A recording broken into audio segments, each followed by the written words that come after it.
Welcome back to The Extract. I'm Kyle Meyer, and next to me is Master Sommelier Raj Parr. Hey, how you doing?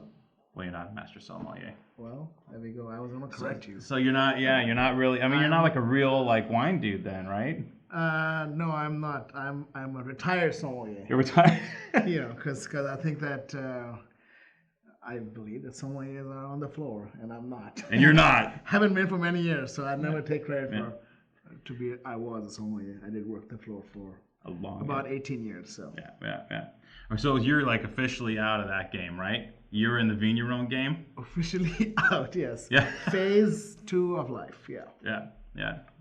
What got you kickstarted into? Well, I mean, it's an obvious thing, right? But correct me if I'm wrong. But there's a group of people in the industry that some of us are like me. Like I'd be like, no, I couldn't make wine.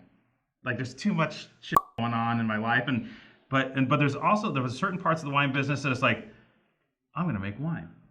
And what prompted you to be on that side of the coin? What prompted you to go, I'm gonna make wine? I think it was just the same reason why I wanted to be a sommelier, because I wanted to learn about wine, and then the only way I could learn about wine was if I'm serving wine or selling wine. So I started a sommelier. So then after that, I kind of I was curious of how wine is made, because you drink wine and you ask the winemakers and wine growers a question, and just curiosity, and just kept on kind of pushing, and then finally. A friend of mine, after many bottles of wine, we had a little argument about why can't we make delicious, fresh, crunchy style of wine we like drinking in California? And it's possible, but it's difficult. So I'm like, all right, let's see what's happening. And then I started to kind of work with other winemakers and kind of try to kind of compose a style, and then I realized that this is something. It's a quest forever. Yeah. So I just got curious, and then I started loving it. I started loving being in Santa Barbara. I started loving working with grapes, and just it's a grape. I mean it's a fruit. It's not like it's not it's and just curious about Mother Nature and how Mother Nature really kind of puts us all to test. Does her thing. There's nothing. I mean, there's little control. You have small decisions you have the whole year, and then it's still I think a long learning curve, and it's never going to stop. It's never ever. You can't just say, oh yeah, I know how to make wine, because you're always learning. Well, it's interesting. You talk about a long learning curve, right? But this is one of the most informed Burgundy palates in the United States, by the way. I mean, this guy's drank more great Burgundy than just about anyone that I could ponder knowing. Now, you have an extremely informed palate when it comes to Pinot Noir and Chardonnay, especially French Pinot Noir and Chardonnay, especially the classics. Now, you have this informed palate. You've had all the greatest wines, greatest Burgundy wines in the world. When you start doing your own thing, what is the level of frustration, right? Like, were you trying to go straight into it, and you're like, it's not Coach Merceau Perrier. Sell it. The French. Or like, where were you at that point? Yeah, I think the very first acceptance I had was that we can't make a wine from another place in the place we are in, because it just won't happen. Because in the beginning, I tried every little thing which I've heard any winemaker make. Oh, let's do this, let's do that, and then after a few years, you're like, yeah, you know what? It's not happening. You're in a different place, and you have to make the wine from the place you're in, because that's the most important thing. Because we'll never be able to ever translate Merceau Perrier in Seine Hills, or never translate Chambeau Lamoureux in Seine Hills. It is Seine Hills. It's Oregon. We are going to make wines from Oregon, from Seine Hills. But in the beginning years, there's frustration, because you're like, really, you can do it? You can't do it. So, you humbly kind of accept it, say, okay, let's move on, and let's kind of try to, maximize on where we are. Our inspiration, our sensibility is completely from the old world. Yeah. Everything we do is inspiration from masters, from friends of wine and Burgundy, and those are 100% what inspire us. Yeah. But we kind of, try to hone the same idea, hone the skills in growing grapes and making wine in the New World. So. Right, right. I know it's still early days, but based on that old world classical experience, right, that you're applying to an area like the Western Santa Rita Hills, what do you see coming in the next, 10, 12 years, based on the experience you have under your belt with an area like Santa Rita Hills, for example?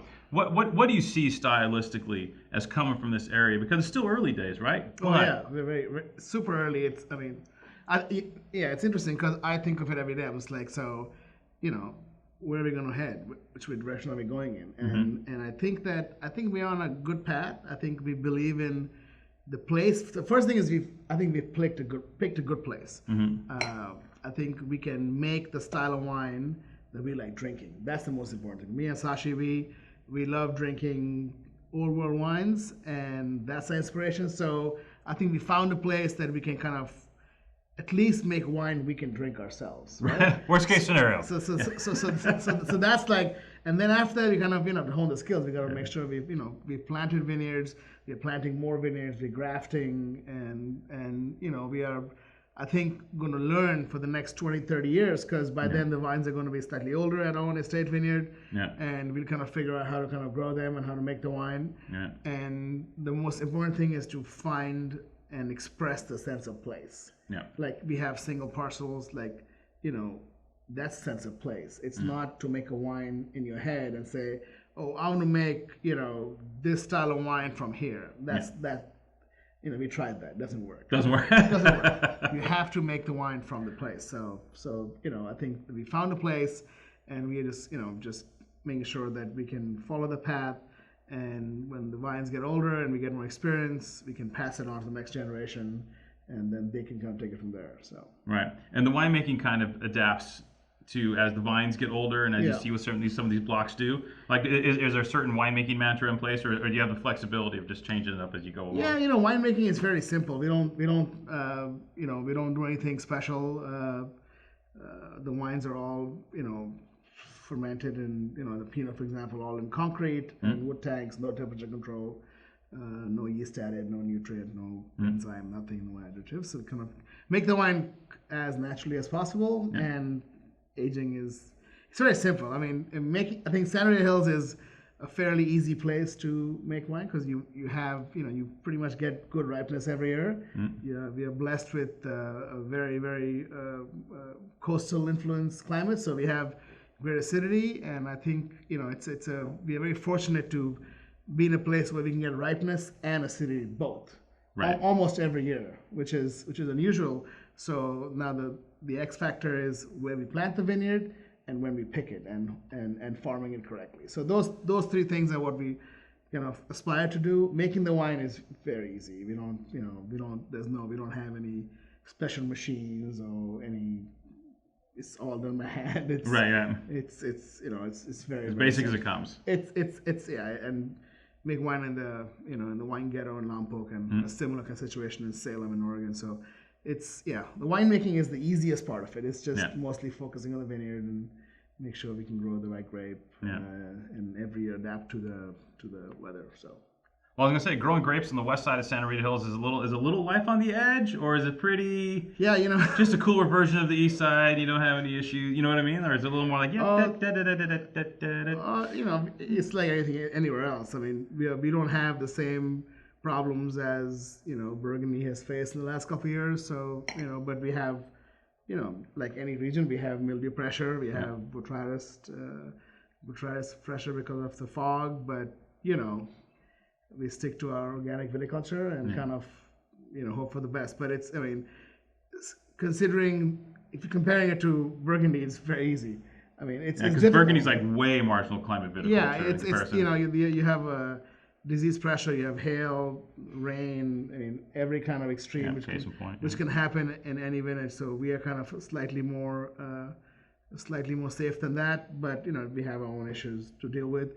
Ripeness, we hope to attain good phenolic ripeness, and I can't say compared to all my friends in Burgundy, this is definitely an easier place to go. Chardonnay. So dude, like, you got a house and everything there, right? Yeah, I live in Los Alamos.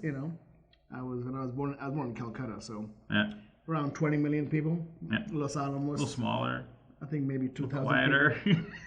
Yeah, super mellow. It's perfect. You know, it's quiet. It's a little ranch, and Yeah. it's hidden in the back. And yeah, I love it. I love, living in Northern California for 18 years and living down here. It's pretty amazing. It's a different speed. Yeah. And it's definitely my speed. My speed now for sure. Right. Well, I mean, and you were traveling a lot, but it's pretty hands-on at the winery now, right? Yeah, You're yeah. there.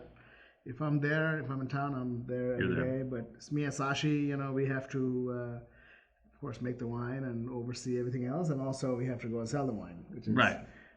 Making the wine is the fun part. Selling the wine is, you have to go show the wine. It's fine, but it's part of, it's part of the whole deal. So, Right.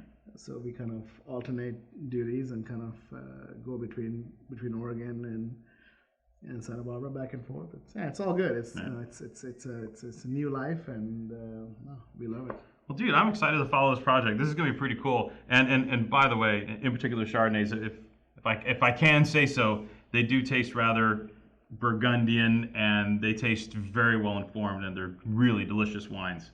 And it's going to be fun watching the Pinots because the Pinots are kind of like today when we tasted earlier, the Chardonnays tasted really Frenchy, but the Pinots kind of tasted more Santa Rita Hills-y. Yeah, for sure. That makes me happy because we want the wine to be from the place. Because Right. I mean, of course, the sensibility is definitely from the old world, but they need to taste from Santa Rita Hills because it's a very special place and very special soil, and yeah.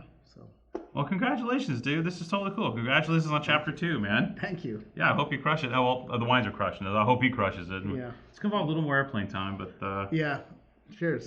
Thank you. dude, knocked it out of the park. Awesome. Thank you.